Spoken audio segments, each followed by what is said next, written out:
Oh, well, hi, David and Margaret and Sid. And I'm so sorry I couldn't join you at the horse fair today in Stow. I've been so looking forward to it. But I've been unwell for almost 3 weeks now, and I'm still not fully recovered. Um, so I wasn't able to make that drive today. But I want to share with you. I've got a couple of horse poems that are related to the return of Christ and the apocalyptic horses from Revelation, and how the horse herd actually reflects God's theocratic family order. So Eclipse, my first poem. Obviously, there's one of the founding thoroughbred racehorses was called Eclipse, but also I was on a course for I think Carolyn Resnick, I think, was the course, spending time with the horse herd.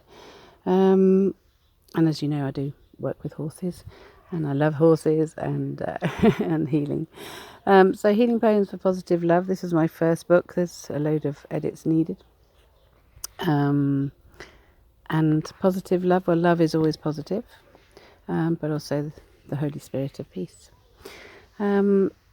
So Eclipse. The sunshine transfers to the opposite side of the valley, shining on the church with the bells ringing.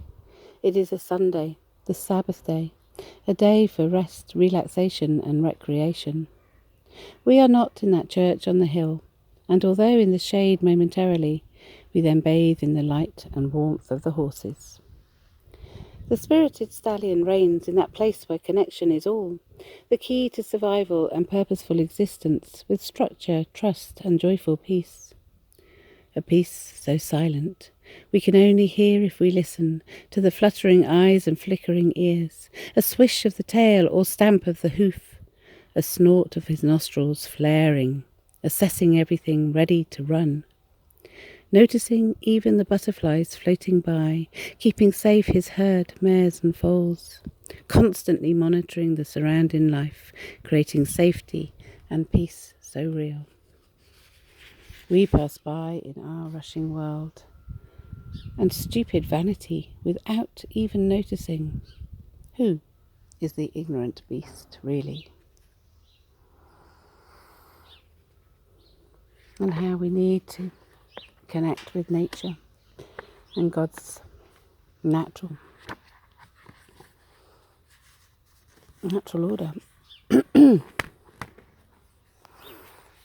And so this next one,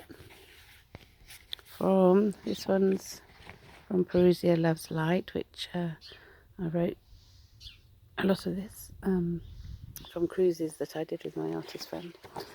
And and here's the vision of light. I've seen a lot of light.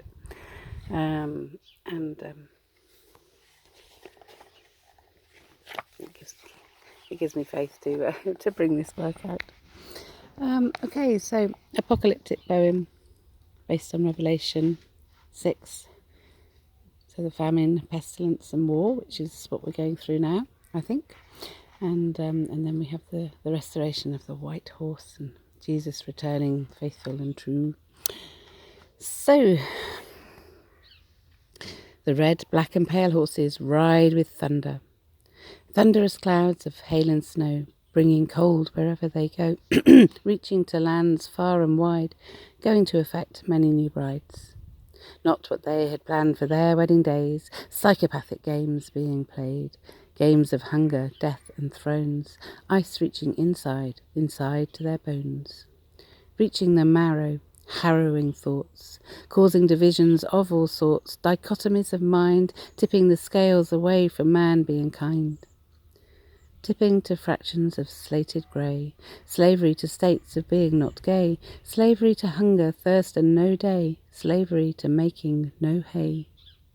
Slavery riding into the day, galloping our freedoms away, causing the blood to rage like the sea, burning as an ember tree. Causing the charcoal to burn somewhere new, making potash a chance to renew, time to release the pure white horse, jousting with the paler horse, knocking him far off course with a new form of discourse. The red horse cannot fail to stumble, causing all the greed to crumble, causing the black horse to turn his back and turn around and head right back into the darkness, the density. Time to bring out the new city of gold that we have been waiting from times of old, galloping white horses bringing the food to avoid those negative moods, making fields of darkness white like snow, placing footprints showing which way to go. So there's lots of things in there, but if I just say the negative moods, so going back to Genesis 2:17, where God says to not positively die from eating of the tree of the knowledge of good and bad, because God only wants us to know that good knowledge. And so I'd like to just share with you as well the end poem. This has just developed now as well, which I can send you. But I'll just put it on pause a moment.